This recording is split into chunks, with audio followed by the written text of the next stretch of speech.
Alors, comme si vous l'avez remarqué, ce que en non-philosophie on appelle le réel, ça reçoit en réalité des termes très différents. Allez. Des termes très différents. Le réel, quelqu'un m'a objecté, oh c'est trop lacanien, trop Lacan. Pas du tout. Le réel, c'est... Allez. Le réel, c'est pas du tout spécialement lacanien. Tous les philosophes ont parlé du réel.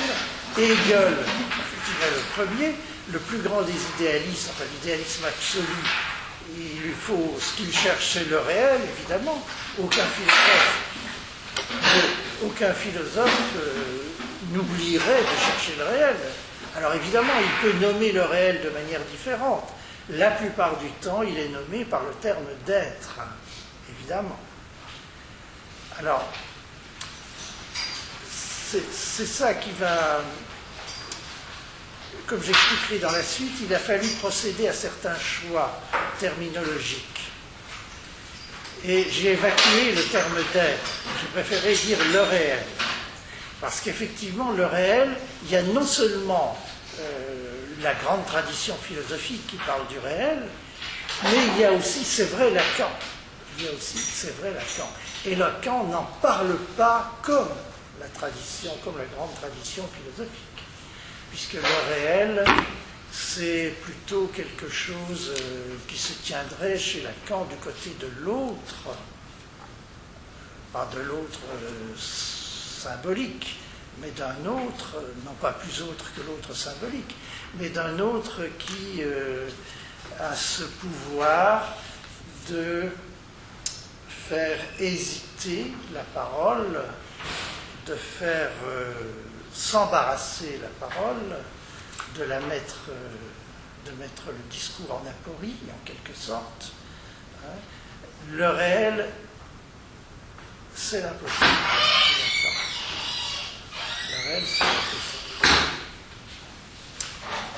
Bon, alors évidemment, quand vous regardez la grande tradition philosophique, le réel, quand c'est l'être, c'est le possible, c'est même mieux que le possible. C'est ce qui va donner de la réalité. La réalité est d'une certaine manière supérieure au possible. Alors, ce que j'appelle la non-philosophie, ça va être, pour le dire assez brutalement et assez simplement, ça pourrait se lire ou s'interpréter comme une espèce de théorie unifiée du réel philosophique et du réel analytique, psychanalytique. Mais évidemment, tout le monde sent bien que ça coïncide, ça ne peut pas coïncider, ça ne peut pas s'unifier. Il n'empêche que, bon, il faudra chercher pourquoi ça ne peut pas s'unifier et pourquoi nous cherchons quand même à l'unifier. Évidemment, Lacan savait que le réel, ce n'était pas tout à fait l'être. Il a donné un sens très précis très précis dans ses fonctions ça cloche, le réel, ça cloche, c'est ce qui ne va pas dans le discours, c'est ce qui ne va pas dans la pensée. C'est là que le réel affleure, ou dans des grands événements, des événements qui font que l'ordre naturel, spontané des choses, du discours, de la parole est mis en défaut. Alors, que ce soit mis en défaut, ça peut se comprendre d'ailleurs par la structure symbolique du discours, mais qu'il y ait du défaut, et du défaut principiel, je dirais, du défaut, de la défaillance principielle dans le discours, ça c'est plutôt le réel. Alors,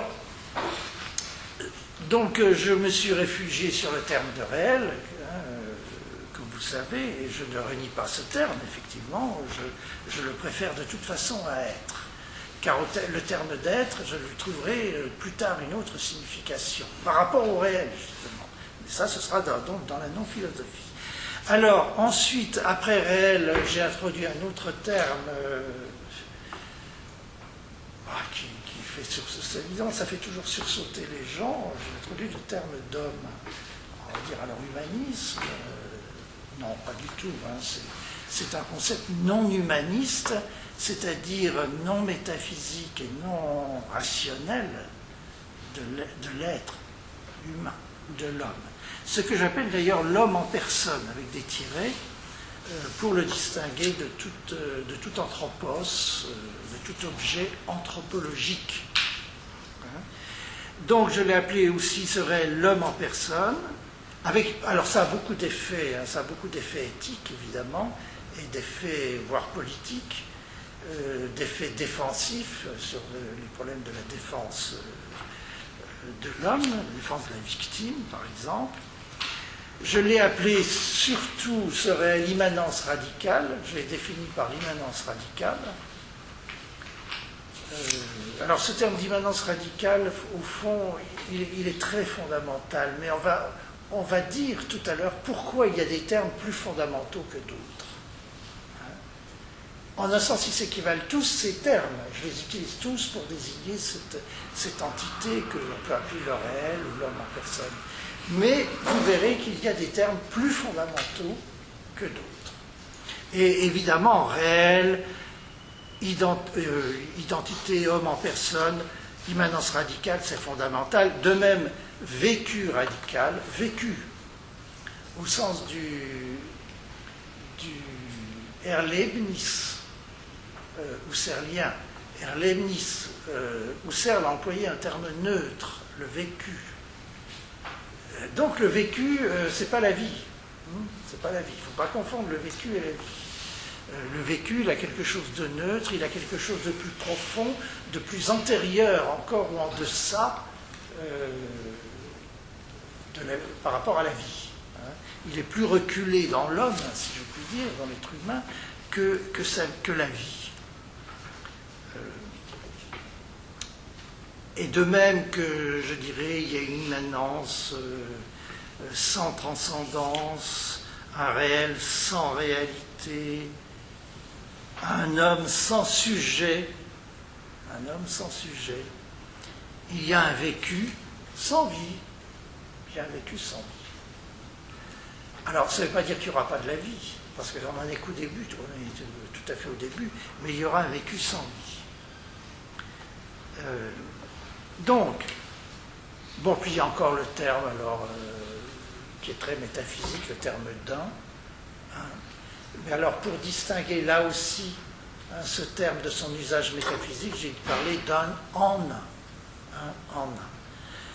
Donc, le réel, l'un en un, l'identité en personne, on pourrait dire, l'homme en personne.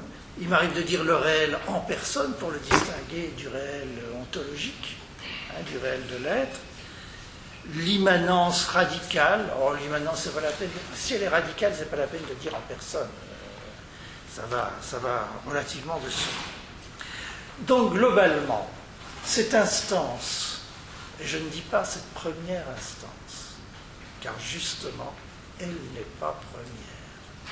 Mais cette instance, elle a plusieurs noms. Elle est susceptible de recevoir plusieurs termes. Il y a une multiplicité des noms pour cette instance. Une multiplicité de noms pour l'un, pour le réel, pour... l'un est en un. Mais si l'un est un... L'un, c'est l'un en un. Mais si je désigne donc par l'un, c'est un en un, ce réel, alors je peux aussi lui donner d'autres noms. Bon. Alors, le problème, c'est que cette immanence radicale, cette instance, elle libère en quelque sorte la possibilité de lui donner plusieurs noms.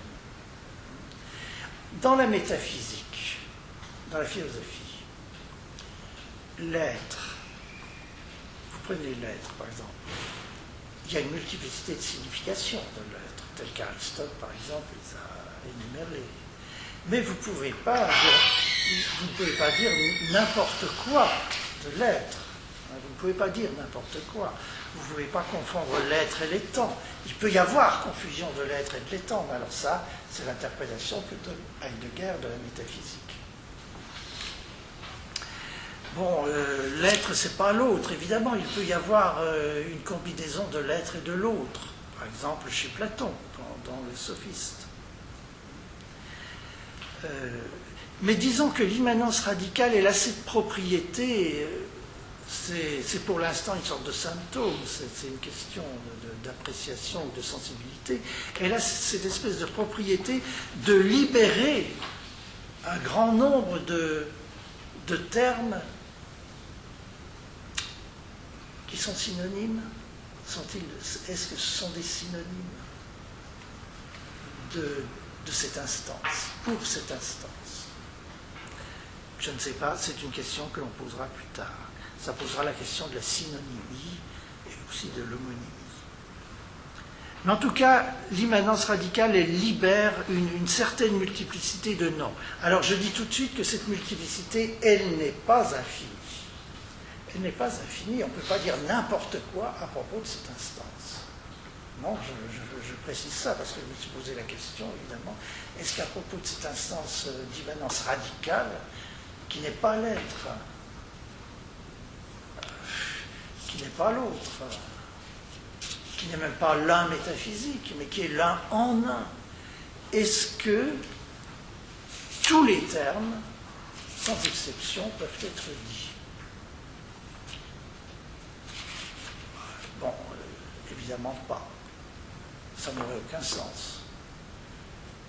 Mais pourquoi tous, n'importe quel terme ne peut pas être dit? Ben, c'est tout simplement, d'après ce qu'on vient de dire tout à l'heure, c'est que la philosophie elle-même s'interdit de confondre tous les termes. Elle distingue des instances, elle distingue relativement bien, avec différentes nuances ou différences, l'être, l'autre, ou les grands genres, comme dit Platon, les temps, etc. Et du coup, la non-philosophie ne peut pas faire n'importe quoi non plus. Pourquoi elle ne peut pas faire n'importe quoi? Parce que nous sommes liés d'une certaine manière à la philosophie. Qu'on le veuille ou non, notre stock terminologique, notre stock de vocabulaire est d'abord fini, enfin il est fini, relativement fini, comme celui de la philosophie. Et puis, certes, on va faire jouer autrement la multiplicité des équivalences ou la multiplicité possible des synonymes, mais ça ne va pas être un jeu infini. D'ailleurs, sinon, ce serait impensable, ce ne serait plus maîtrisable, probablement par la pensée. Il y a une différence entre infini et le n'importe quoi. On peut ne pas tout dire et le dire infiniment. Ah oui, oui, mais j'entendais l'infini au sens banal, quantitatif. Oui, et même le tout est fini aussi, d'une certaine manière. C'est peut-être pas seulement le fait de la philosophie qui rend cette impossibilité de dire n'importe quoi. C'est peut-être aussi, pour appeler une pratique en rigueur, et c'est le fait que la non-philosophie se veut rigoureuse dans sa pratique, et donc que les choses ont une cause. Mais justement, la rigueur de la non-philosophie, c'est de tenir compte de la philosophie. C'est, entre autres choses, de tenir compte, sans être de la philosophie, elle tient compte. La philosophie elle-même pourrait parfaitement dire n'importe quoi. Ça, je ne sais pas. Hein. Je ne crois pas. Je crois pas. Bien qu'elle ait n'importe quoi au sens où elle a déjà un fond mythologique, ou mythique en tout cas, mais n'importe quoi, qu'est-ce que ça veut dire n'importe quoi justement? Il y a ce que j'appelle un sémantisme philosophique fondamental. On doit dire, c'est le problème des grands transcendantaux, on doit utiliser certains termes. Et on ne peut, Par exemple, attendez, on ne peut qu'utiliser ces termes avec d'autres, mais on est obligé de passer par l'être, par l'un, par l'être, par l'autre, par les temps, par le repos, le mouvement, la fusis, ajoutons-y la dikée, donc la dikée, la fusis. Alors ensuite, il y a Lucia, tout ça, mais ça c'est toujours limité. Oui, c'est limité dans le cadre d'une nouvelle domination. D'ailleurs, la philosophie accepte la rupture. Et ces ruptures est une nouveauté, donne autre chose que ce qu'il y avait avant. La philosophie accepte une nouveauté très relative, très relative, justement. Très limité. C'est quand même la philosophie, il y a un problème d'automatisme de répétition dans la philosophie, même si cette répétition,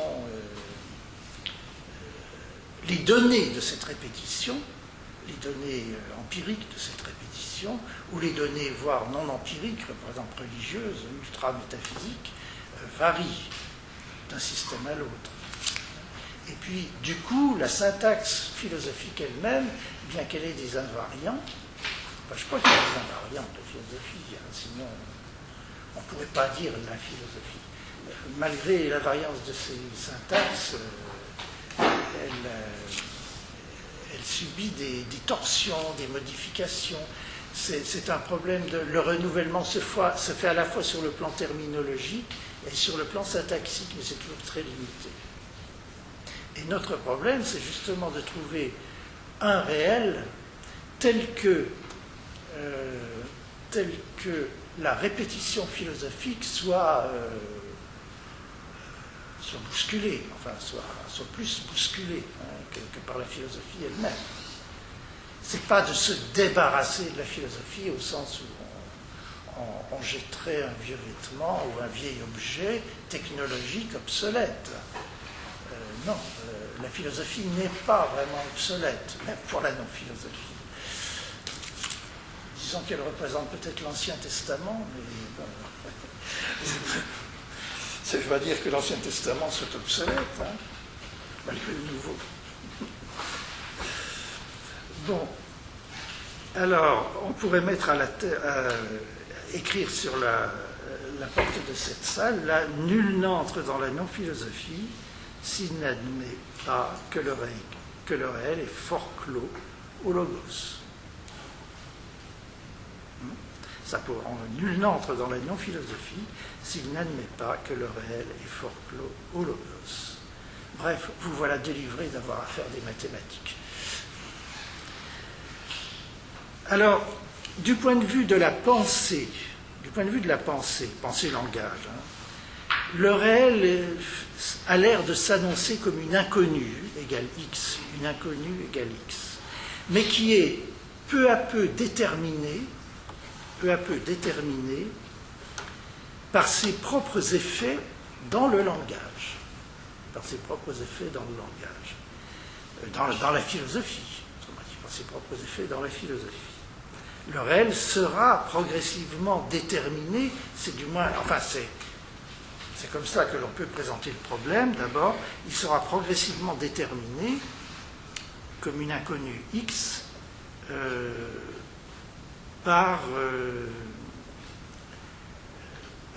son, en quelque sorte, le remplissement de sa visée comme terme, le remplissement de sa visée par des notions philosophiques transformées ou ayant subi l'effet du réel. Nous savons juste, j'avais dit la dernière fois, que cette inconnue n'est pas algébrique, elle n'est pas d'ordre mathématique, mais elle est d'ordre réel ou philosophique.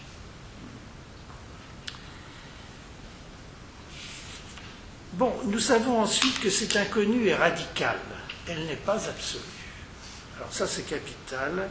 Si on comprenait bien la distinction du radical et de l'absolu,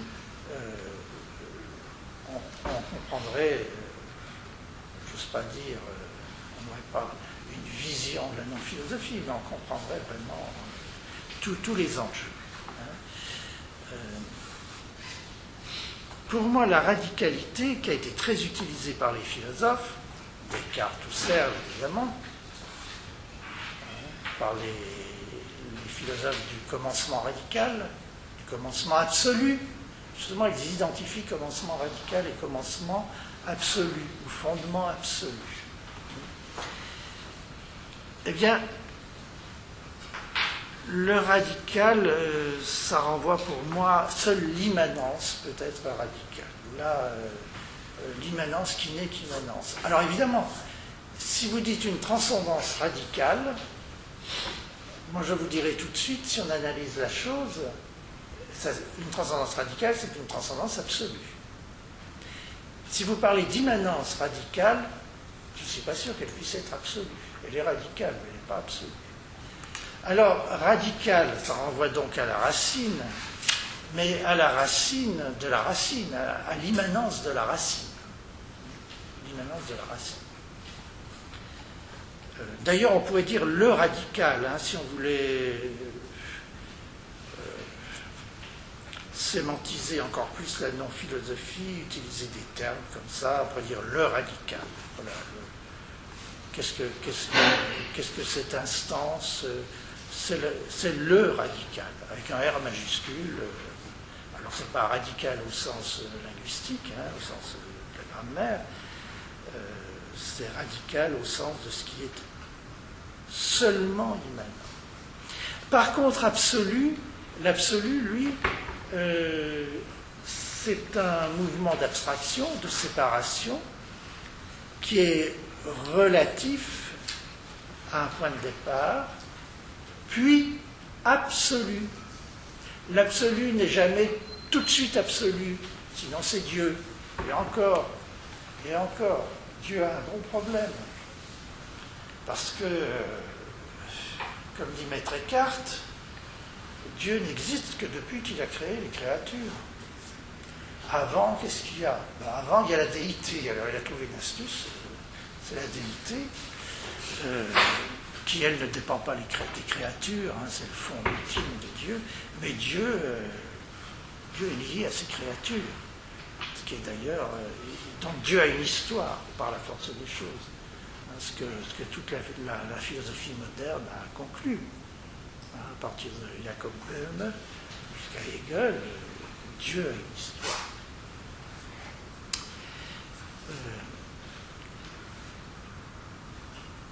Bon, alors,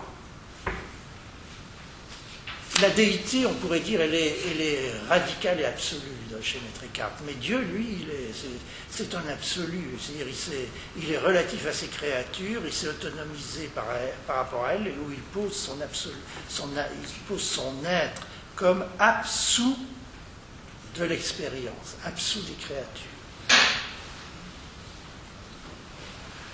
Je rappelle toujours cette formule de Sartre, qui m'arrive très rarement de citer Sartre. L'absolu est toujours relatif absolu. L'absolu est toujours relatif absolu. Bon, mais le radical n'est pas relatif radical. Alors vous allez me dire ce qu'on appelle radical ici, c'est pire que l'absolu. Ben oui, en un sens, c'est pire que l'absolu. Et c'est beaucoup moins en même temps que l'absolu. Parce que comme c'est l'immanence qui est radicale, d'ailleurs même chez Husserl, même chez Descartes, c'est la radicalité, elle va vers l'immanence, hein, de toute façon vers l'immanence du cogito, par exemple, donc je pense, je suis, et puis chez Husserl vers l'immanence de la conscience transcendantale. Donc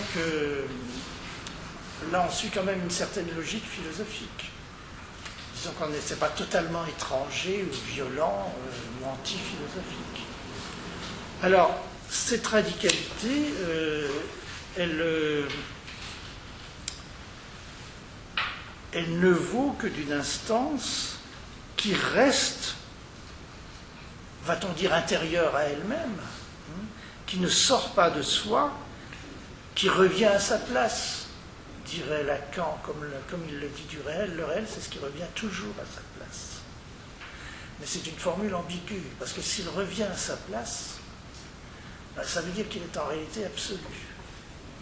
Parce qu'il a quitté sa place. Et on est obligé de supposer qu'il a quitté sa place. Alors, qu'est-ce qui quitte sa place pour y revenir? C'est l'absolu, justement. C'est le philosophe. Le philosophe, c'est Socrate qui quitte son poste pour y revenir. Enfin, qui fait semblant de quitter son poste, ou qui évoque la possibilité de quitter son poste, mais qui y revient. Puis ce sont les philosophes qui quittent l'expérience pour y revenir. Donc, il ne fait plus que revenir à sa place, il y est toujours, il ne l'a jamais quitté en réalité. Il n'a jamais quitté sa place. Et alors, évidemment, s'il n'a jamais quitté sa place, ça pose tout de suite un énorme problème. Est-ce qu'il a une place? Est-ce que cette instance a une place? Est-ce qu'elle a un lieu qu'elle pourrait quitter pour y revenir? Ben non. Alors là, forte tentation, presque inévitable, de dire que le réel, ou l'immanence radicale, est utopique. Pas utopique au sens vulgaire, pas au sens c'est de l'utopie, c'est de l'imagination, hein, mais au sens elle est utopique et peut-être, le réel, je veux dire, utopique et uchronique. Parce qu'il n'y a aucune raison de dire que le réel n'a pas de lieu dans l'espace s'il n'a pas non plus de lieu dans le temps, dans l'histoire, s'il n'a pas d'assise dans l'histoire. Donc vous voyez ce à quoi on aboutit. Le réel, quoi, il a quelque chose d'éternel. Alors là, on est pris dans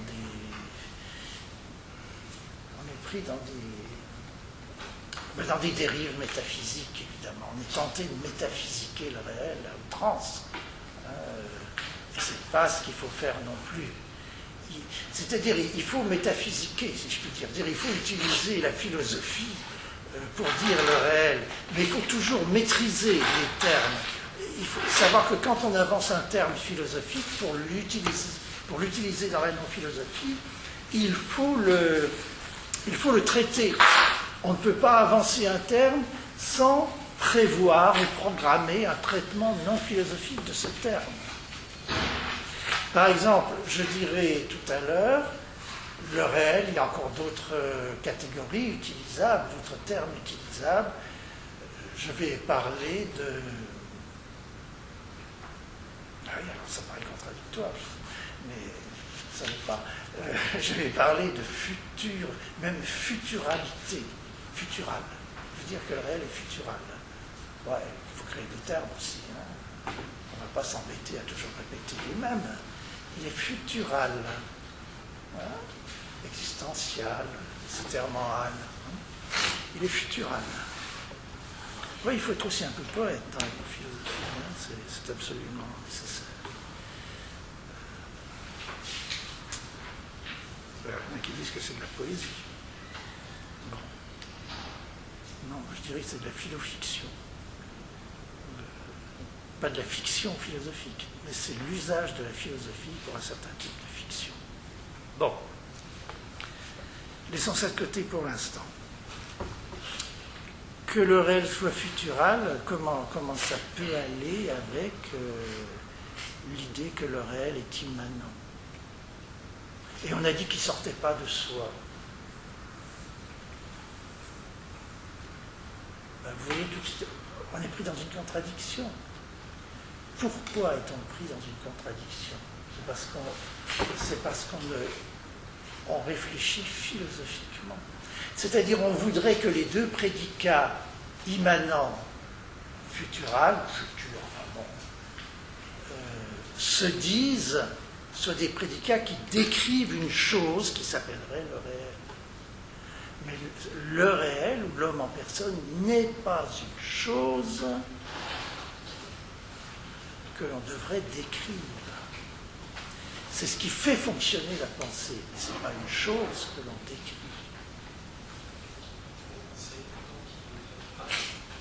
Fait fonctionner la pensée qui a une dimension futurelle. Qui a une dimension futurelle. Parce qu'il y a un effet dans la pensée. Oui, j'y reviendrai, oui. Parce qu'il y a un effet... qu'il y a de curieux dans la non-philosophie, bon, beaucoup de mal à comprendre cette logique, hein, c'est que le réel n'est pas statique mort, même s'il est radicalement immanent. Il est plutôt de l'ordre d'une pulsion. Une pulsion au sens où Lacan, d'ailleurs, aurait tendance à définir la pulsion. La pulsion, elle a un unique bord, dit Lacan. La pulsion, c'est pas ce qui va de là à là. La pulsion, c'est pas ce trajet.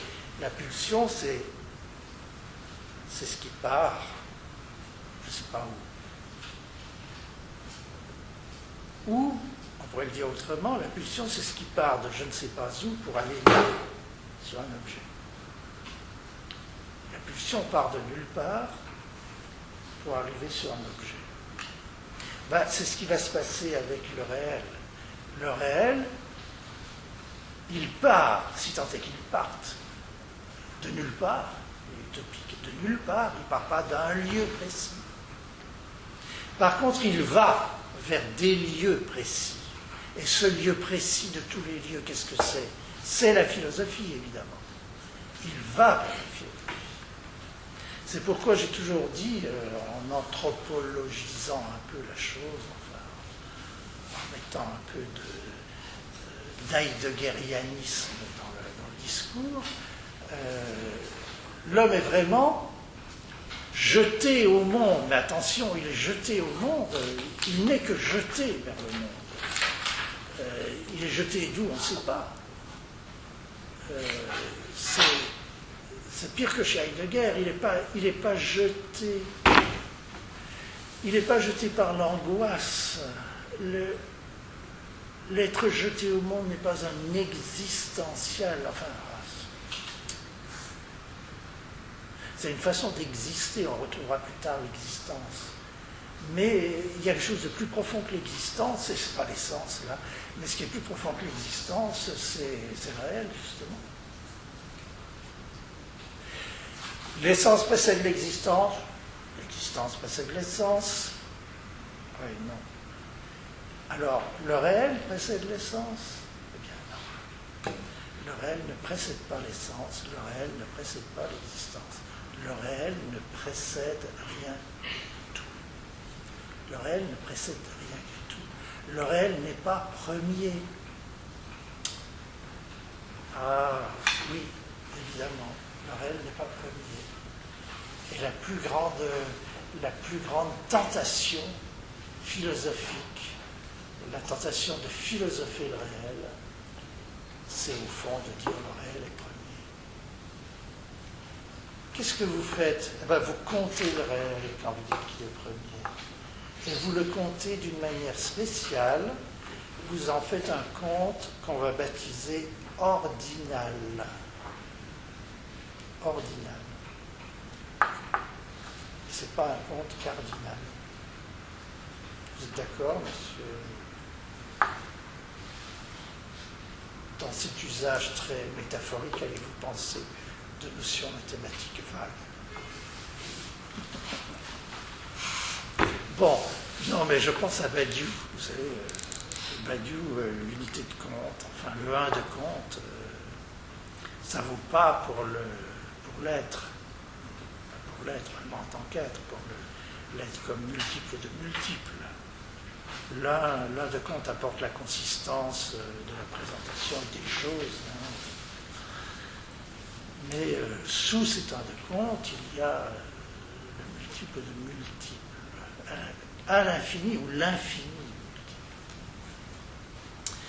Bon, mais l'unité de compte, c'est très bien, mais le problème, c'est que la philosophie n'a pas seulement compté le réel, ou compté l'être, hein, en s'intéressant au rassemblement, aux choses qui sont des ensembles de multiples. Elle n'a pas seulement fait ça, la philosophie. Elle a mis en ordre le réel. Elle a mis de l'ordre dans les instances.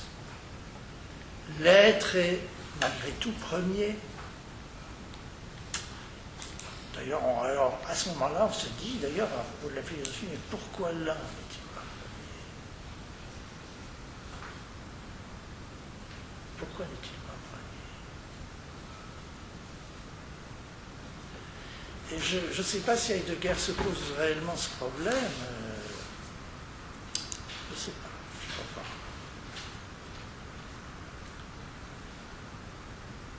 Il voit bien que on et n, l'étant et l'un, ça vient ensemble, comme il dit, à l'aurore de la pensée, mais ce qui pour lui est à la fois premier et fondamental, c'est l'être. Et on peut dire que toute la philosophie, finalement, est une ontologie. Enfin, une ontologie. Bon, il y a plusieurs sens. Une ontologie, il y a le sens de Badiou, évidemment, à propos des mathématiques. Bon, mais ça, c'est une position matérialiste particulière.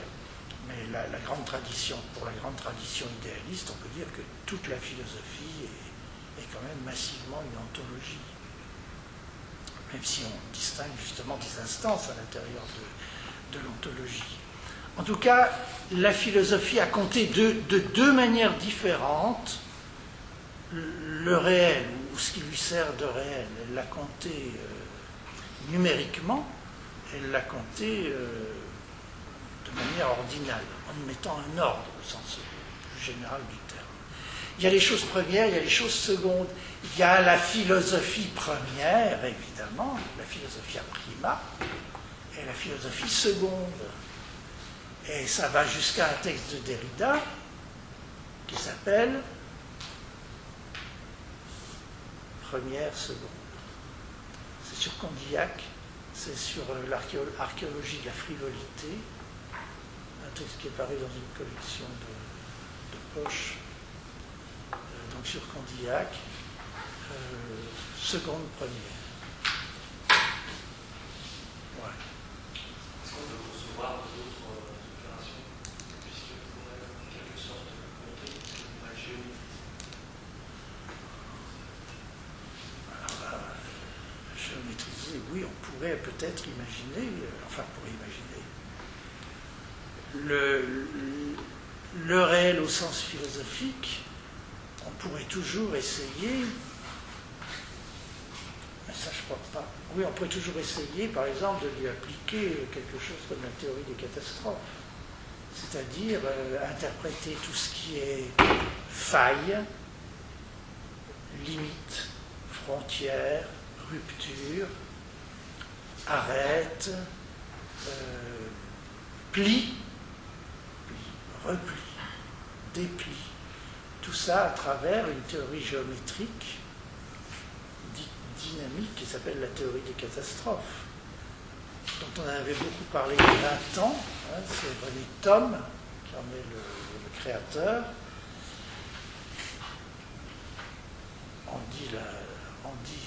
On parlera de la philosophie thomienne, pas thomiste, hein, thomienne, pas d'erreur.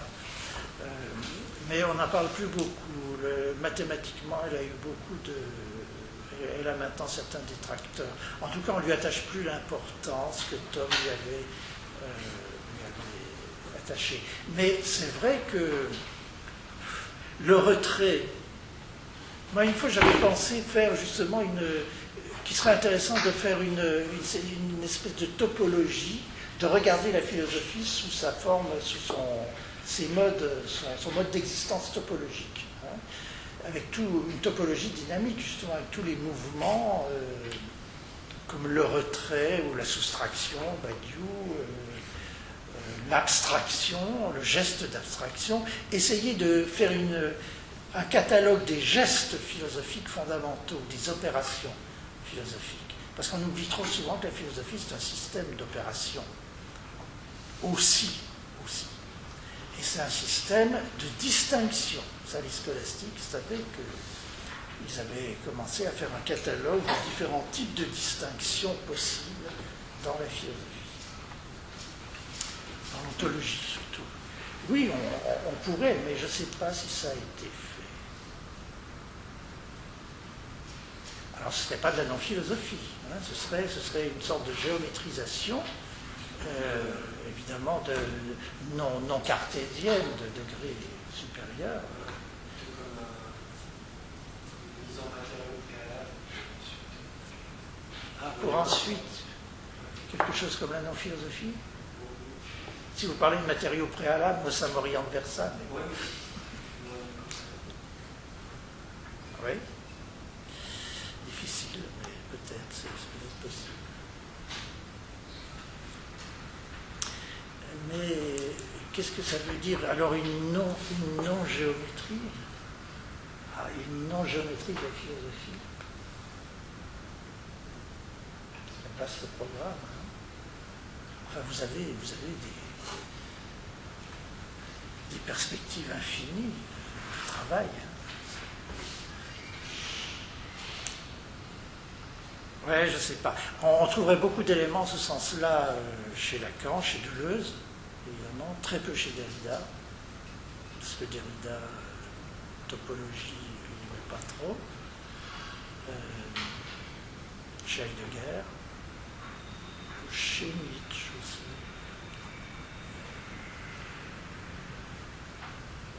Chez Deleuze, évidemment. Bon, donc on va être confronté au problème de cette racine. Vous vous doutez bien qu'elle ne va pas donner lieu à une arborescence.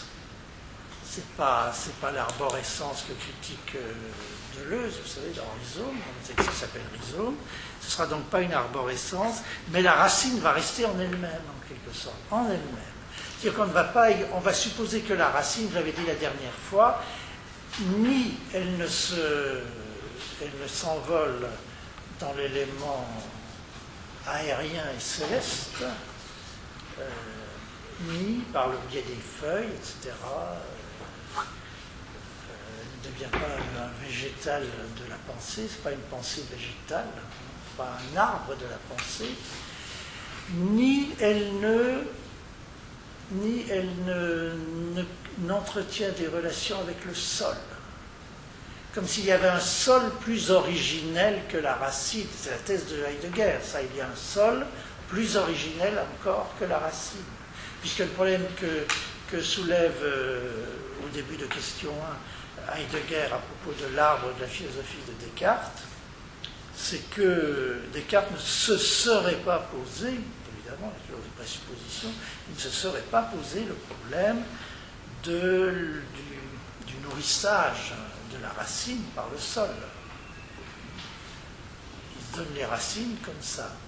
Alors nous aussi, on a l'air de se donner les racines comme ça. Mais, avec une sérieuse nuance, c'est que la racine, nous posons qu'elle ne dépend d'elle-même. Elle a une sorte, non pas d'intériorité, justement, c'est pas un intérieur fermé à l'extériorité, c'est ce qu'on va dire, c'est une immanence que l'on va essayer de définir par une série d'axiomes qui vont poser le problème du langage, justement, et des termes qu'on utilise à propos de cette instance ou de cette racine. Comment décrire la racine en tant qu'elle est sans les feuilles et sans le sol, mais avec des choses qui sont les feuilles et qui sont le sol. Voilà. On va poser un problème d'arboriculture aux philosophes. Comment décrire la racine qui est sans les feuilles et sans le sol à partir des feuilles et du sol? C'est le problème qu'on a posé tout à l'heure. On peut pas utiliser, le réel est fort clos au langage, mais on est obligé de lui parler. C'est dans les racines, il y a des cellules. Oh, vous avez été loin là, parce que vous tombez là dans les sciences naturelles, enfin dans la science de la racine.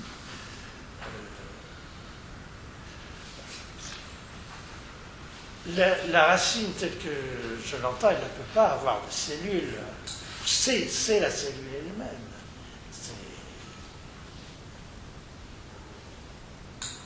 Effectivement, d'ailleurs, le problème se pose de savoir si la racine, c'est pas déjà l'arbre. Hein. si ce qu'on appelle l'arbre, c'est pas quelque chose de tout à fait, pas un artefact, mais une sorte d'excroissance de la racine. Au fond, la beauté des arbres, tout ça, bon, ça fait parler les poètes, mais c'est fait avant tout pour ramasser l'oxygène, renvoyer du gaz carbonique, c'est une interface, les feuilles.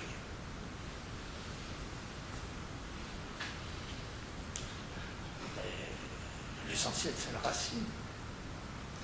Il y a même, je crois, des spécialistes, il y a un grand spécialiste des arbres, comment il s'appelle, Halley, je crois, qui avait fait un grand article dans Le Monde pour dire que, pour soutenir l'idée que le tronc de l'arbre, c'était une forme d'excrément.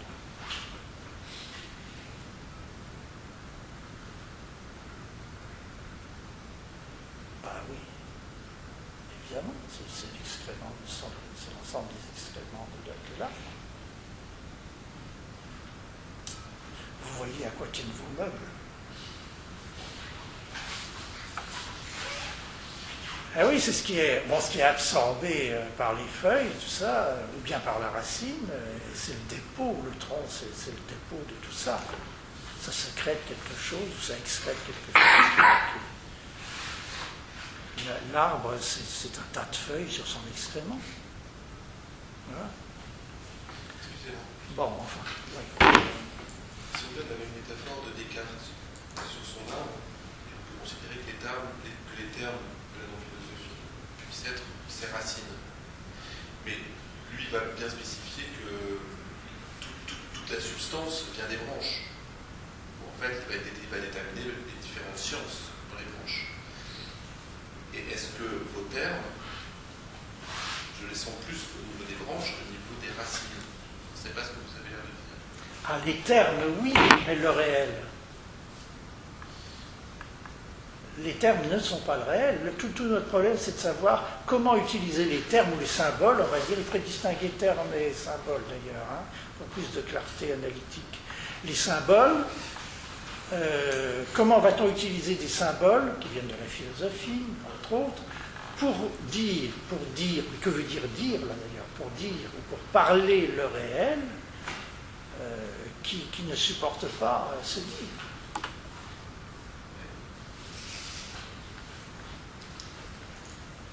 Oui, les termes alors au sens du matériel philosophique que l'on va utiliser, du matériel de symbole que l'on va utiliser pour dire la racine.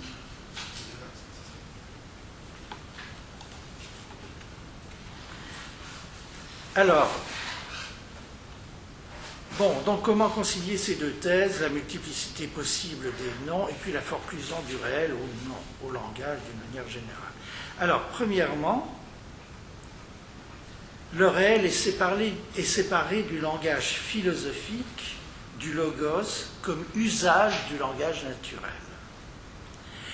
La thèse, le réel est forclos au langage, n'excède pas ses limites, c'est-à-dire n'excède pas cette limite qui veut que le réel soit forclos au langage philosophique, au logos. Je ne dis pas, je ne soutiens pas la thèse que le réel est forclos au langage en général. Pour la raison suivante, c'est que le langage en général, je ne sais pas ce que c'est. Évidemment, je ne sais pas ce que c'est. Ce que je sais à peu près, un peu, c'est la philosophie. Mais le reste, le langage naturel, je pourrais le savoir si je me donnais de la peine.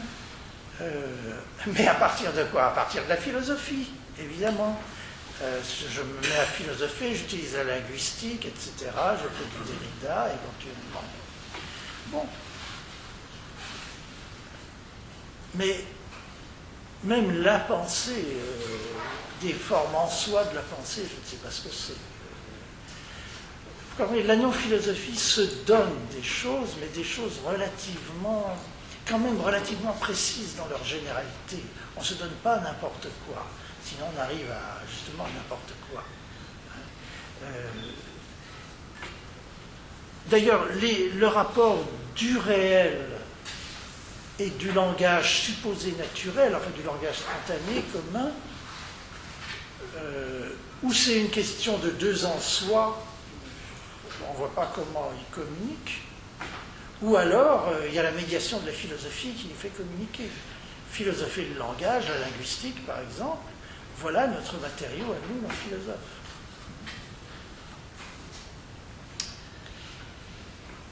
Bon. Deuxièmement, le réel est séparé radicalement, c'est-à-dire en vertu de sa seule et propre immanence. Ce mode d'être séparé, je ne dis pas la séparation, mais je dis l'être séparé du réel, n'a rien d'une transcendance dans son usage philosophique. Parce que ça va avoir quelque chose à voir avec de la transcendance, c'est être séparé de l'immanence. Mais ce ne sera pas une transcendance telle que donnée par la philosophie, puisque cette transcendance, elle sera déterminée par l'immanence radicale du réel. L'idée de transcendance en général, vous pouvez la penser à partir de la philosophie, de la théologie, encore plus. Et alors la transcendance, comme dit Heidegger, c'est de l'auto-transcendance. Elle se circularise, elle se spécularise, elle multiplie elle-même. Ou bien vous pouvez la penser à partir de notre réel, de l'immanence radicale. Et on ne sait pas encore ce que ça veut dire. Là, j'emploierai quand même, c'est là que, évidemment, je vais réintroduire ce terme philosophique éminemment digne de l'être. Le réel, l'être,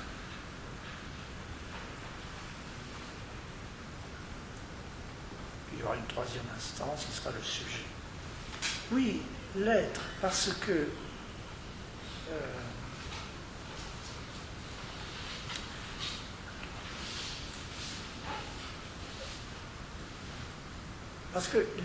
l'immanence radicale, en un sens, il n'y a rien à en dire. Hein. En un sens en elle-même, il n'y a rien à en dire. Ça n'a aucun prédicat, ça n'a aucune même propriété. Bon, on en dira quelque chose. Il y aura une décision philosophique pour en dire quelque chose. Mais en un sens, on ne peut pas décrire l'immanence radicale comme on décrit un objet, vu que ce n'est pas du tout un objet. Vu que le fait que ce soit une pure immanence, ça la fait échapper à tout statut objectif. Donc, alors est-ce que c'est le silence? Ben non, ce n'est pas le silence, parce que nous ne sommes pas qu'immanence radicale. Nous sommes des philosophes.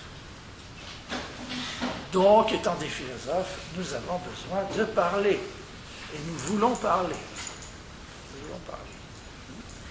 Alors, le fait que nous voulions parler malgré tout, malgré l'immanence, malgré notre impouvoir de parler, c'est presque une situation à la Artaud. Vous savez, Artaud, la difficulté de parler, il faut quand même parler. Enfin, il y a beaucoup de poètes qui ont rencontré cette difficulté, comment surmonter, et puis de toute façon la psychanalyse, comment parler malgré toutes les impossibilités, pièges, chausse-trappes, apories, qui empêchent de parler. Alors, ce mouvement cet être séparé de l'immanence, séparé des symboles, séparé du langage, ça va quand même être quelque chose, ça ne sera pas rien, cet être séparé, ce ne sera pas rien. Parce que là, c'est comme si on commençait à tenter de décrire ou de définir l'immanence. L'immanence, elle est séparée des termes. Alors, on ajoute là quelque chose. Et ce qu'on ajoute est fondamental parce qu'on établit le premier rapport possible de l'immanence au langage, à la philosophie. Le premier rapport possible. Eh bien justement, ce ne sera pas un rapport, évidemment. Ça ne peut pas être un rapport. Parce que si c'est un rapport, c'est-à-dire que l'immanence est un terme de départ, et la philosophie un autre terme de départ. Mais l'immanence n'est pas un terme de départ.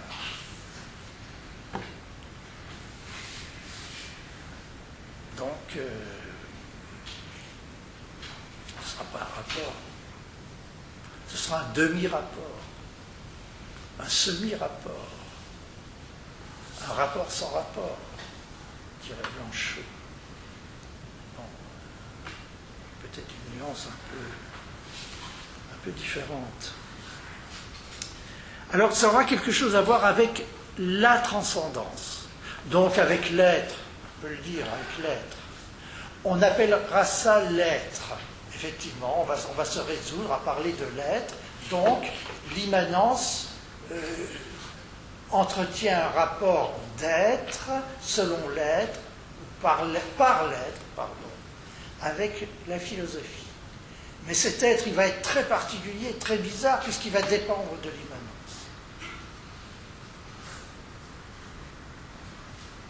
Et là, bon, j'avance des pions, des jalons, toujours de la même manière, comme en avançant des pierres dans le gué d'une rivière, sans toujours donner des explications, mais il y a cet être qui s'ouvre, qui vient, qui émerge de l'immanence,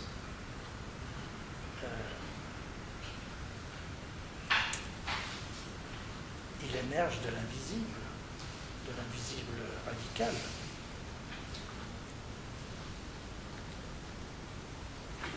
Il émerge de l'invisible radical, de l'inobjectif radical.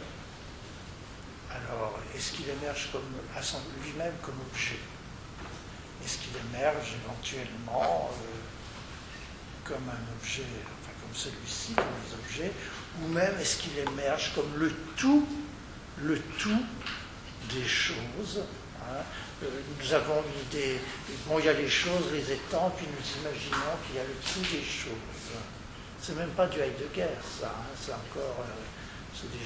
encore très extérieur par rapport à Heidegger. Mais est-ce qu'on émerge de l'être? Est-ce que l'être, le premier rapport au langage, va émerger de l'immanence, ou de l'invisible radical, ouf, comme ça, comme le monde? Non. Ça, ce serait de la création théologique, en quelque sorte. Voilà, on crée l'invisible. Alors, on risque d'être en pleine théologie, effectivement, l'invisible, donc Dieu, apparemment. L'invisible crée le monde, crée les choses. L'être, ce sera peut-être déjà du visible, nécessairement. Ce sera déjà quelque chose qui aura des traits du visible. Mais les traits du visible, tels qu'ils viennent de l'invisible. Les traits d'une première présence, entre guillemets, beaucoup de guillemets, comme dirait Derrida, beaucoup de guillemets, d'une présence ou d'une présentation qui vient de l'imprésentable ou de l'imprésenté, de l'invisible.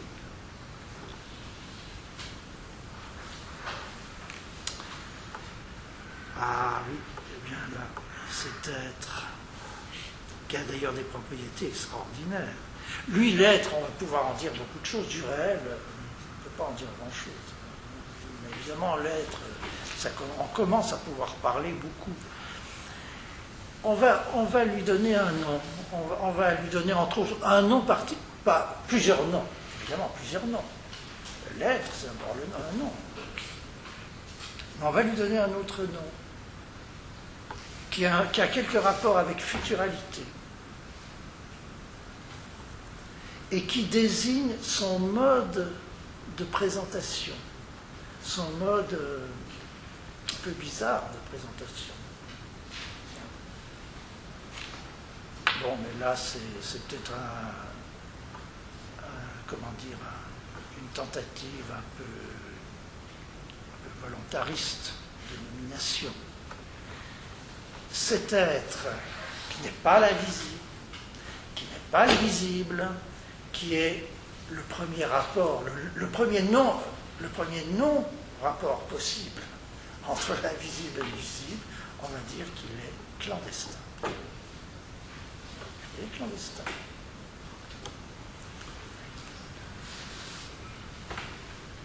La clandestinité de l'être.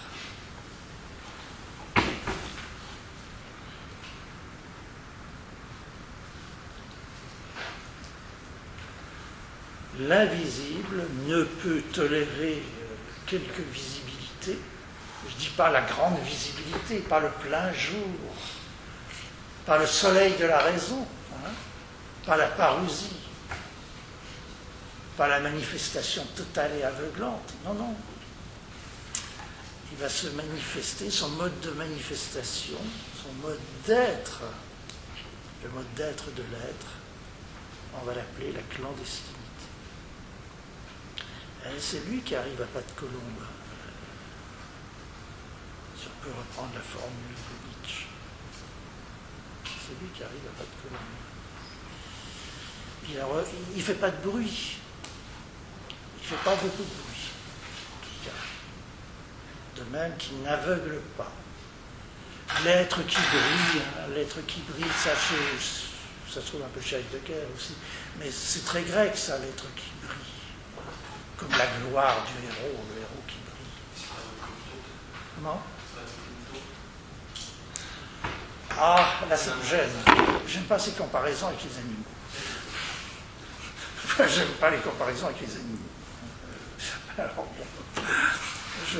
moi, je ne m'orienterai pas vers l'idée d'un espion.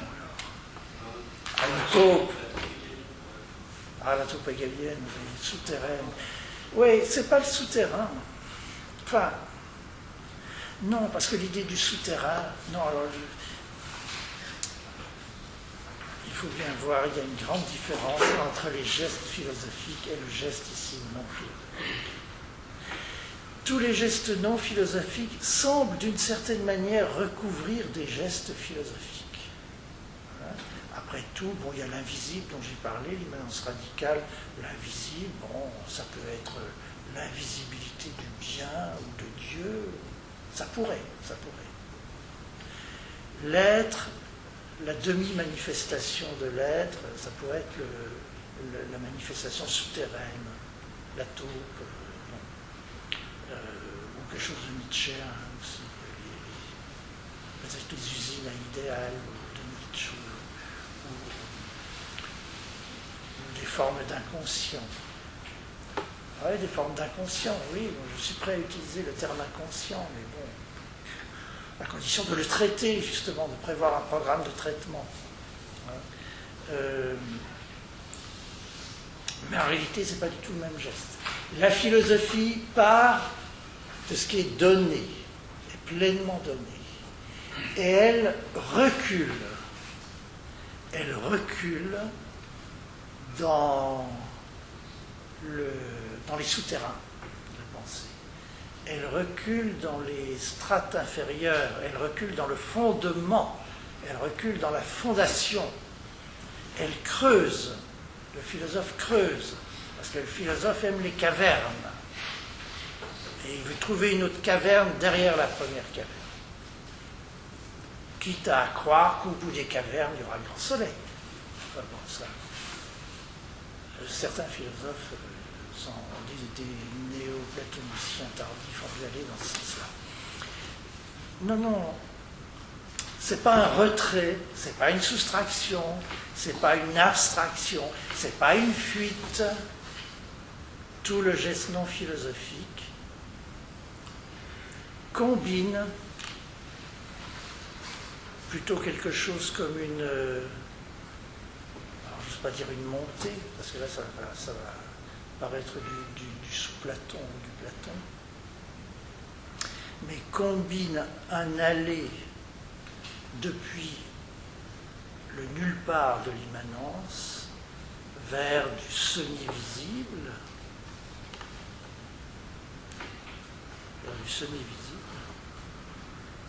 et en même temps, elle utilise le langage philosophique comme se disant certes de l'immanence radicale et du semi-visible, de l'un et de l'être, mais se disant,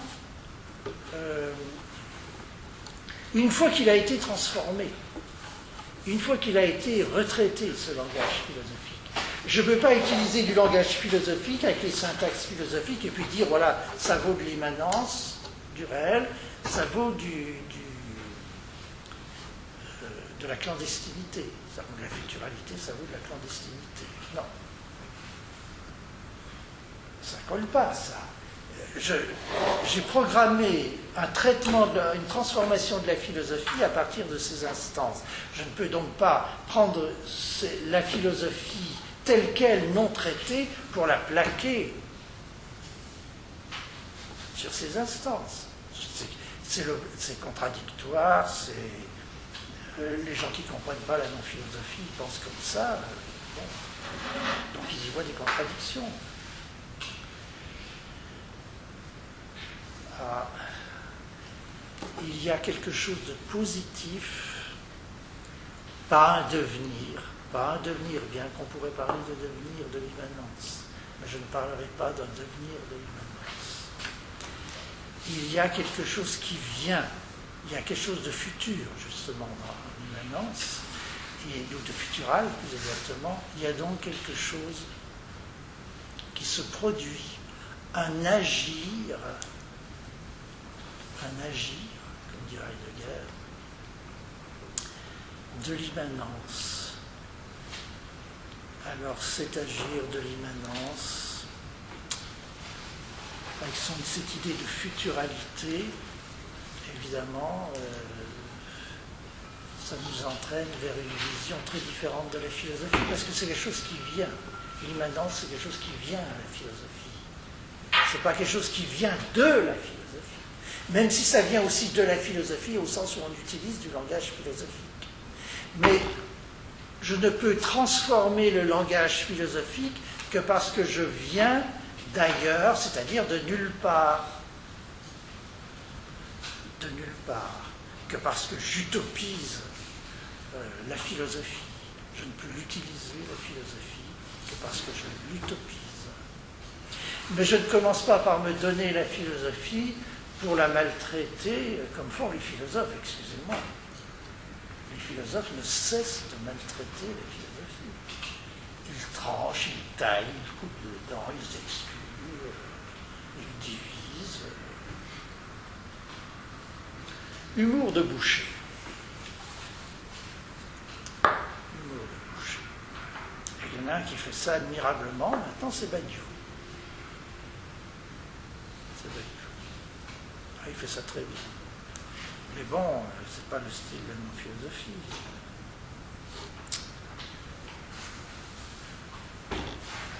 L'immanence radicale, elle est futurale pour la philosophie. Pour la philosophie. Elle est jetée pour la philosophie. Traduit autrement, c'est-à-dire l'homme en personne est jeté pour la philosophie. Mais bon, on est sur cette donc, quel est ce mouvement ou ce jet?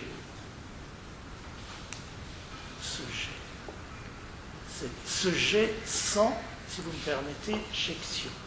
Ce jet sans jection. Car ça n'est pas une opération. C'est l'immanence elle-même qui n'est pas opératoire, qui a un agir immanent. Un jet sans jection. Ce jet sans jection, c'est l'être, évidemment. Le premier rapport à la philosophie. Ce qu'on a appelé clandestinité.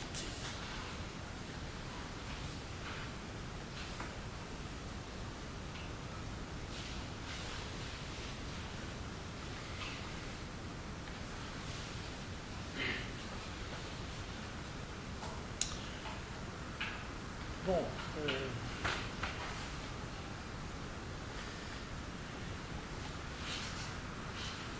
Donc, il y a un problème d'ordre, enfin d'ordre, pas au sens philosophique, d'ordre de la pensée et du langage.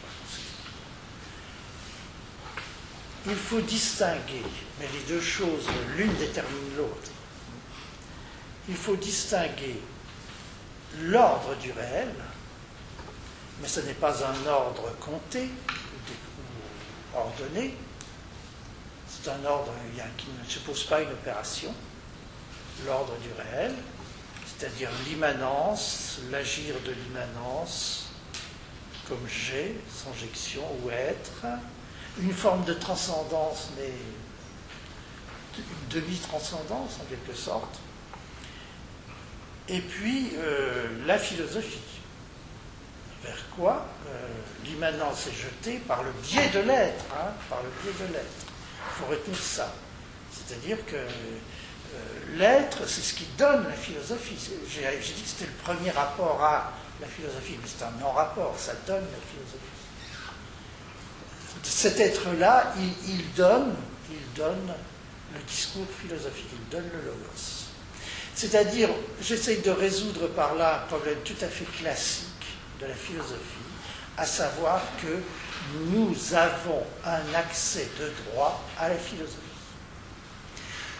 Le problème n'est pas de sortir de la philosophie ou d'y rentrer, comme si on n'y avait jamais été, encore que j'ai souvent dit, il n'y a pas à sortir de la philosophie, puisqu'on n'y est jamais entré. J'ai souvent utilisé cette formule provocatrice, mais enfin bon. Je dirais maintenant, pour être plus doux avec les philosophes, on a un accès à la philosophie. Le non-philosophe a nécessairement un accès, a priori, même de droit, à la philosophie. Et c'est sur la base de cet accès qu'il peut dire ensuite, qu'il peut vouloir ensuite en sortir ou y rentrer. Mais ça suppose un travail pour dire j'en sors ou j'y rentre, ça suppose des conditions supplémentaires que j'énumérerai, qu'on verra par la suite. Ça suppose des conditions supplémentaires.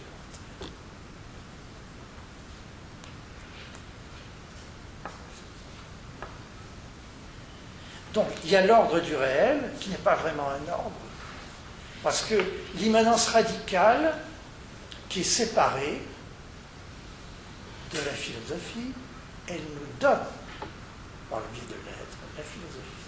Je dis bien par le biais. Ce terme de biais, ce sera très intéressant, parce que ça veut dire que l'immanence a une sorte d'organone,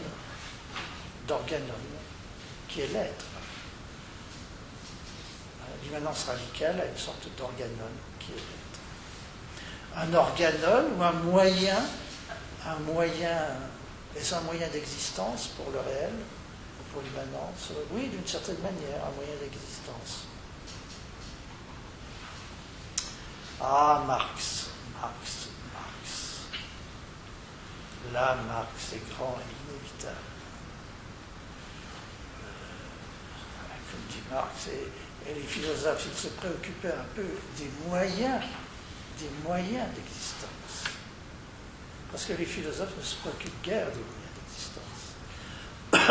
C'est même, à mon avis, une des spécificités de la philosophie. Le tout se préoccupe du tout. Prends en souci les temps en son entier. Quand vous avez dit ça, vous ne vous préoccupez pas des moyens d'existence. Bon, vous pouvez le faire indirectement, évidemment, vous finissez toujours par le faire, parce qu'il faut bien que le philosophe ait des moyens de penser le tout, les temps en son entier. Donc il doit se casser la tête pour savoir quelle catégorie utiliser, etc. Il doit se mettre au travail, s'il veut prendre en souci les temps en son entier. Mais il a posé le problème de telle sorte, les temps en son entier, il soucie les temps en son entier, que les moyens d'existence, c'est quelque chose qui viendra tout à fait après. Et qui sera nécessairement secondaire par rapport au tout. Tandis que le marxisme, soit qu'il pose l'homme, soit qu'il pose l'homme,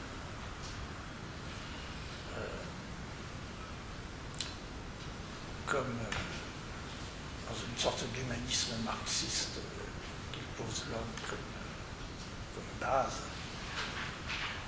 soit qu'il ne le fasse pas, et quand même est obligé, lui, d'examiner très vite, de poser dans la structure même de la réalité ou du réel, et du rapport du réel à l'idéologie, et pas seulement à l'idéologie, mais à la vie concrète, il est obligé de poser le problème des moyens d'existence.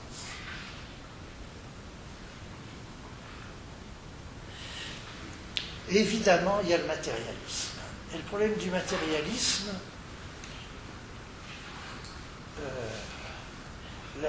la grande thèse matérialiste, quand on l'énumère, on voit tout de suite en quoi, de mon point de vue, elle est défaillante, cette thèse matérialiste, et traîtresse par rapport au matérialisme historique.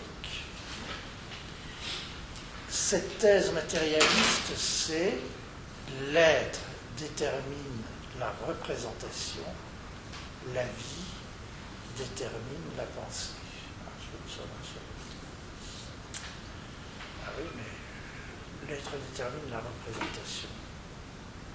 Une fois que vous avez posé ça, vous avez droit à tous les fantasmes, les pires fantasmes de la philosophie, du matérialisme vulgaire, du matérialisme chimique, biologique, le cerveau qui produit la pensée, comme on produit des hormones, enfin bon, comme si la pensée était une hormone, enfin bon, c'est que c'est un problème assez délicat. Maintenant avec le cognitivisme, bon, ils ont reposé le problème un peu autrement, heureusement. Mais enfin bon, philosophiquement... Non, mais il détermine comment.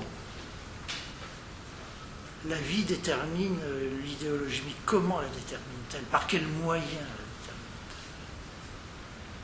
Si vous ne spécifiez pas la détermination, le déterminant, enfin l'instrument opératoire, l'organum de la détermination, vous allez vers la confusion. Vers la confusion de celui qui détermine, enfin de ce qui porte la détermination, le réel ultime, et le tout idéologique. Même chez Parménide, c'est ce qui vient un élément. Parménide va parler de nécessité pour faire ça. Donc, en fait, il y a quand même un déterminant. Donc il ne va pas étudier plus loin la nécessité parce qu'on ne peut pas étudier la nécessité. C'est pour ça que il n'y a pas besoin d'être matérialiste marxiste pour chercher des moyens. Sauf que les moyens ne sont pas les mêmes. Logique. De rigueur. Toujours la même. Oui.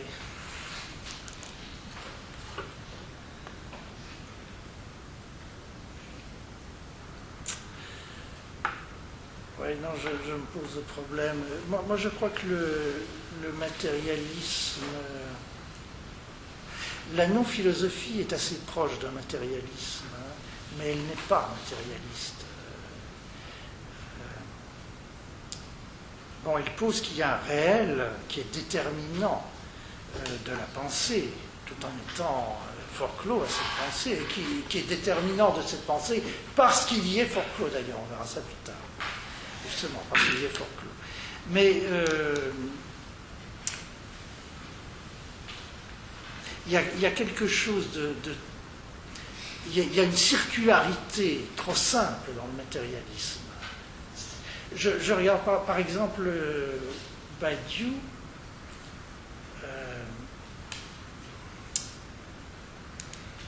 Bon, il pose bien le problème du sujet, mais le sujet entre l'ontologie mathématique,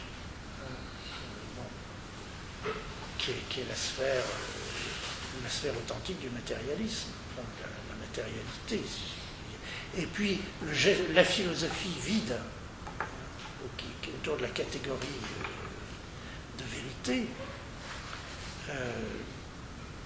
il n'y a pas d'intermédiaire. même si je n'ai pas lu son second volume, là, sur la suite de l'être et l'événement. D'ailleurs, il se passera du temps avant que je le lise, hein, parce que, dites donc, peut-être qu'il a examiné ce problème. Il y a des chances qu'il ait un peu examiné ce problème, parce qu'il redécouvre le transcendantal. Bon, très bien, il redécouvre le transcendantal. Mais je crains que ce soit un transcendantal utilisé de manière matérialiste.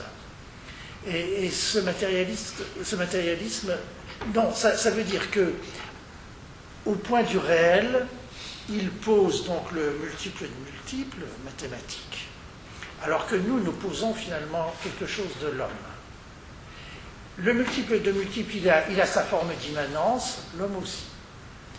Et c'est le réel, d'une certaine manière. Enfin, c'est le réel au sens fort. C'est l'être pour Badiou, et c'est le réel pour moi. Bon. Mais ce réel, il n'est pas opératoire. Hein, d'ailleurs, il n'y a pas d'opération de l'un. Badiou, il n'y a pas d'opération de l'un sur l'être. Alors, ce réel, il détermine la pensée, c'est-à-dire la philosophie. Il détermine la pensée, c'est-à-dire la philosophie. La matérialité détermine la philosophie. Parce que Badiou, l'ontologie mathématique et la philosophie, c'est séparé, mais on pourrait inverser de manière idéaliste, on pourrait croire que l'ontologie matérialiste, l'ontologie mathématique, c'est secondaire, c'est une conséquence, et puis le geste philosophique, c'est le fondamental, c'est l'être, etc. Pas vrai, c'est pas vrai, c'est l'inverse. L'ontologie mathématique, c'est la sphère du réel et de ce que le réel peut dire, ou de ce que l'être peut dire de lui-même, l'être en tant qu'être, hein, même si c'est pas vraiment opératoire. Et puis la philosophie, c'est en quelque sorte le reflet dans la pensée ou le reflet de la matérialité au niveau de la pensée. Évidemment, Badiou est trop subtil, trop malin pour parler encore de reflet, comme dans la théorie du sujet, où il en parle, hein, où il définit le matérialisme avec quelque chose comme le reflet. Bon, il parle de rapport asymptotique, hein, à ce moment-là. Bon. Mais disons que dans ce matérialisme, il n'y a pas de zone intermédiaire. C'est une dualité, un dualisme, dont il dit d'ailleurs avec juste raison qu'on pourrait croire qu'il est un peu religieux. Hein. Donc il n'y a pas de fonction intermédiaire, il n'y a pas ce que j'appelle d'organe. Il n'y a pas de moyen d'existence de la philosophie. Bon, peut-être que le sujet, chez lui, pourrait faire fonction d'intermédiaire ou de moyen d'existence. Ouais, peut-être. Mais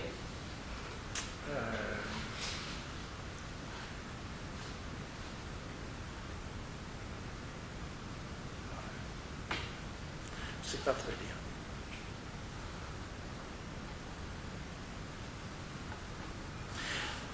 En tout cas, le sujet, il prolonge, il utilise un geste ou une propriété non opératoire de l'être qui est le soustractif, qui est le soustractif, la soustraction. Et le sujet procède à la soustraction. Bon, le sujet est surtout lié à l'événement chez lui. Donc, je ne sais pas comment il a lié ensuite l'événement, la soustraction, l'aspect transcendantal de la situation qu'il a voulu rétablir, au niveau non plus des mathématiques, mais plutôt de la logique ou de la théorie des catégories. Mais le matérialisme dialectique a beaucoup de mal à imaginer quelque chose comme un organon et des moyens d'existence, qui pour Marx sont fondamentaux. À mon avis, pour le matérialisme historique, et pour la théorie de l'homme de Marx, que ce soit de l'homme au sens empirique, comme simple support des structures, au sens d'Althusser, ou que ce soit l'homme comme force organique de travail, il faut une théorie de cette force, une théorie de la force de travail ou de la force de pensée.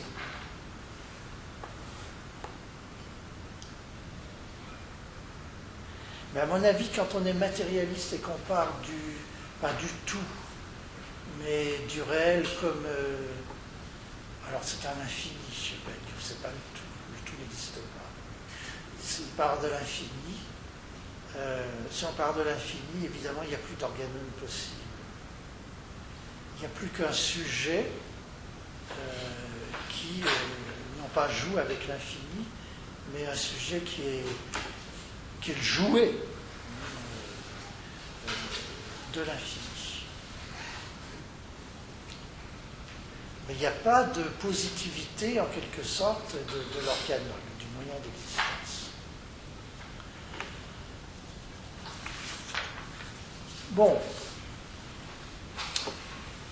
Alors, ça c'est le premier mouvement, hein, le mouvement du réel.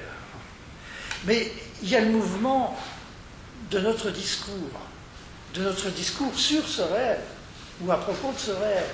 Et notre discours, lui, évidemment, il part de la philosophie, puisqu'on utilise sans cesse la philosophie. Le discours lui part de la philosophie. Mais de quelle philosophie part-il?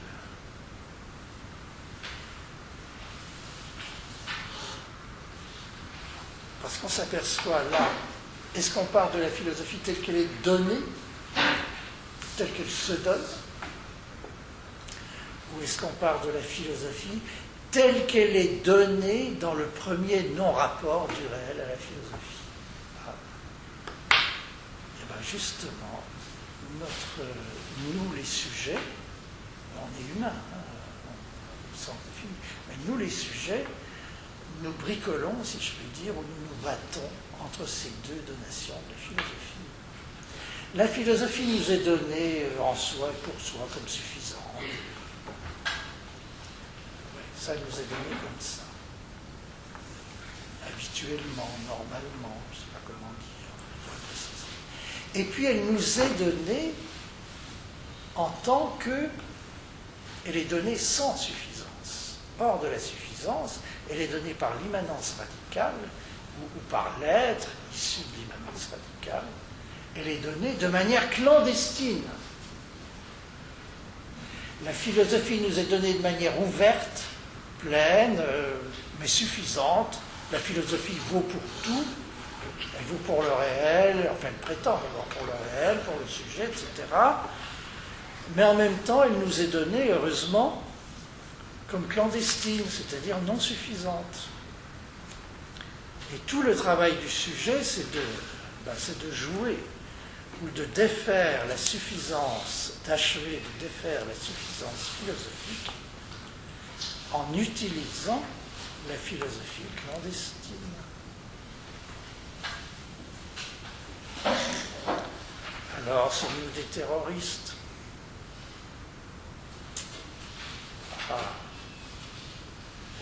Sommes-nous des terroristes? Comment? Les dissidents. Oh, c'est faible, les dissidents. Faible, dissident. Non, écoutez, je ne sais pas. Non, on n'est pas des terroristes, parce que, bien qu'on travaille dans la clandestinité philosophique. Ah oui, mais il y a une troisième catégorie que je n'ai pas dite, futuralité, clandestinité. Et la troisième catégorie, évidemment, ce qui concerne le sujet, qui rassemble tout, c'est ce que j'appelle la messianité. Pas le messianisme, mais la messianité. Là aussi, ça revient à forger un terme qui, je crois, n'existe pas, messianité. Mais ça colle bien en français, je veux dire, on s'y habitue vite, on peut s'y habituer assez facilement. Futuralité, c'est plus difficile, mais messianité, je crois que ça n'existe pas, mais je ne sais pas, peut-être que le terme existe au fond. L'adjectif messianique, alors évidemment, si on veut se débarrasser aussi de l'adjectif messianique, parce que ça fait trop religieux, trop décalque religieux, on pourrait créer messianitaire, mais bon. Pas terrible, hein? Pas terrible du tout. Non, pas terrible. Oui, alors la messianité, attention. Ce n'est pas le messianisme. Ce n'est pas une métaphore philosophique de la religion. Ça n'est pas une métaphore philosophique de la religion. Et si j'ai le temps, je ferai une critique de l'idée de métaphore. La non-philosophie n'utilise pas de métaphore prise de la philosophie ou des sciences. Et parce qu'elle propose un traitement, non pas transcendant, métaphorique, mais un traitement immanent des termes philosophiques. La non-philosophie n'est pas un métalangage de la philosophie, une métaphore. C'est une non-philosophie, ou une philosophie immanente, complètement immanente. Pardon? Je risquais non, ça me faisait enfant. Enfant? Enfant. Pas métal, mais en. En transport, métaphore, c'est le transport, mais de quoi aussi? Ah, enfant. Ah, amphore, je comprends. Mais il y a l'amphore, le vase grec. Ah oui, mais bon, c'est tout ça. Ah oui, amphore, ouais, pas mal. Pas mal, finalement. Voilà.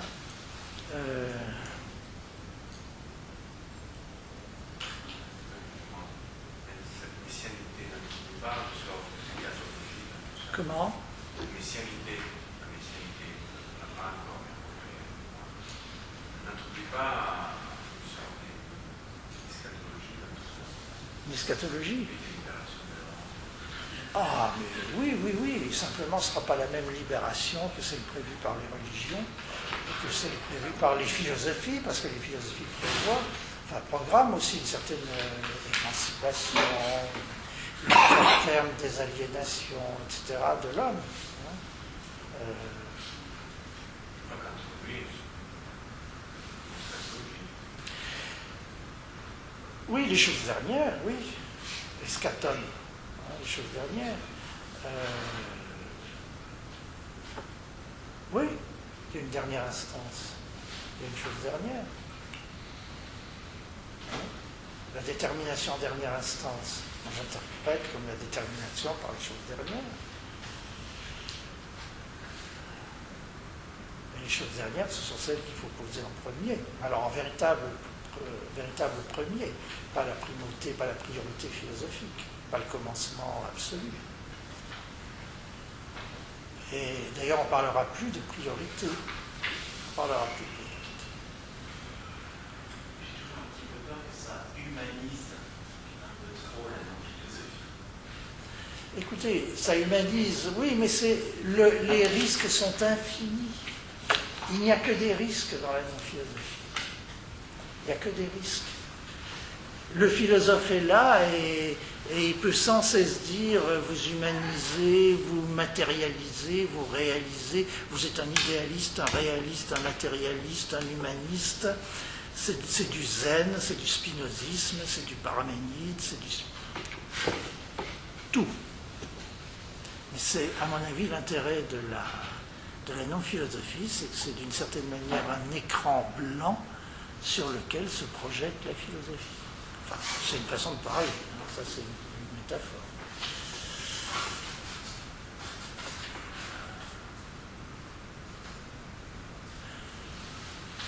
Non, moi j'aime bien cette notion de messianisme, évidemment, parce que ça indique aussi que l'immanence, elle dessine, c'est une puissance, une potentialité de futur, une futuralité, mais qui n'est pas dirigée sur un objectif ou une chose particulière. C'est dirigé sur la philosophie, mais pour la philosophie, là, c'est la chose la plus universelle que nous puissions poser. Quand même un certain accent sur l'autre étranger.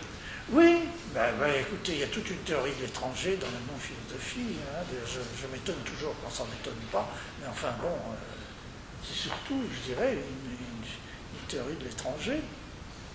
Ah ouais. Mais c'est l'homme qui est l'étranger. L'homme est l'étranger qui vient. Pas besoin d'aller à Hélé, l'étranger d'Hélé, non, c'est bon pour la philosophie. Ça. C'est l'homme qui vient comme étranger. Pour un peu bouleverser ou embêter la philosophie.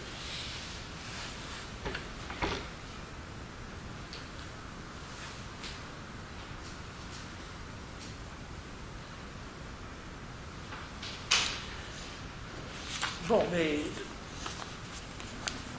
on peut dire, vous avez le choix, vous allez dire qu'on humanise la pensée, la philosophie, ou bien qu'on la christianise, voire judaïse, enfin surtout christianise.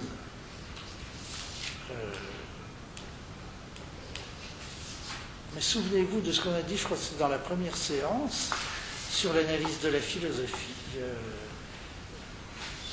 Moi je crois qu'il faut distinguer entre ce qui est spécifiquement philosophique, ce que j'appelle l'organon philosophique,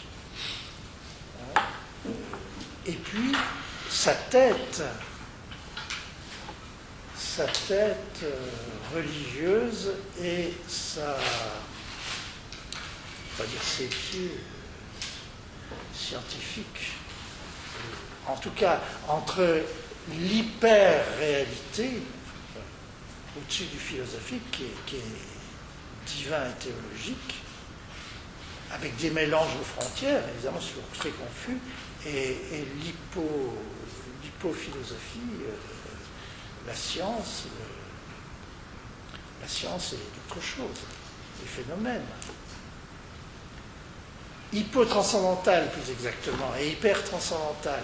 Hein, parce que pour moi, l'organon, il est essentiellement transcendantal, l'organon philosophique. De la philosophie. Hein, bon. Et puis, il y a ces deux extrémités. Et il faut compter avec l'extrémité religieuse en particulier. Il y a les matérialistes, ils s'intéressent aux mathématiques, aux sciences, etc. Alors, ils s'intéressent très peu à la religion, où ils pensent que, comme Badiou, ça n'existe pas. Ça n'existe pas. C'est une très belle simplicité. Ça n'existe pas. C'est de l'athéisme. À mon avis, c'est de l'athéisme assez primaire. Quand même. La religion, ça existe au moins au minimum à l'état de fantasme, d'imaginaire. Et l'imaginaire, c'est très matériel, ça fait vivre l'imaginaire, enfin. Il y a plusieurs degrés de croyance dans la religion. Il n'y a qu'à voir toutes les enquêtes actuelles sur l'état du catholicisme en France. Actuellement, la philosophie s'intéresse plus à la théologie qu'à la religion. Oui, c'est d'accord. Oui, non, mais la théologie, c'est justement un mixte. Hein, c'est une reprise philosophique de motifs religieux. C'est une absorption, une tentative de rationalisation philosophique.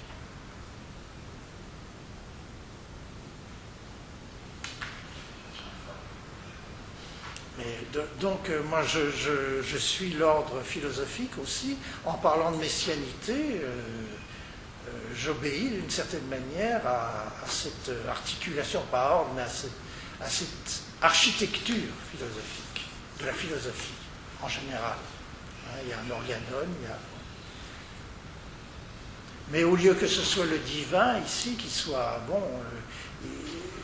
toute la non-philosophie est basée sur une certaine opération que j'appelle universion, enfin on en parlera, et cette universion, elle impose la référence, la continuation de la référence à la religion, mais en même temps la transformation de la religion. La non-philosophie, c'est toujours continuer la référence à la religion, à la philosophie, aux mathématiques, aux sciences, etc., mais transformer selon une certaine opération qui programme justement la primauté du réel, l'immanence, l'immanence, etc.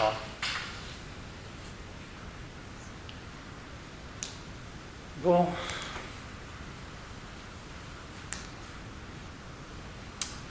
Vous arrêtez votre machine.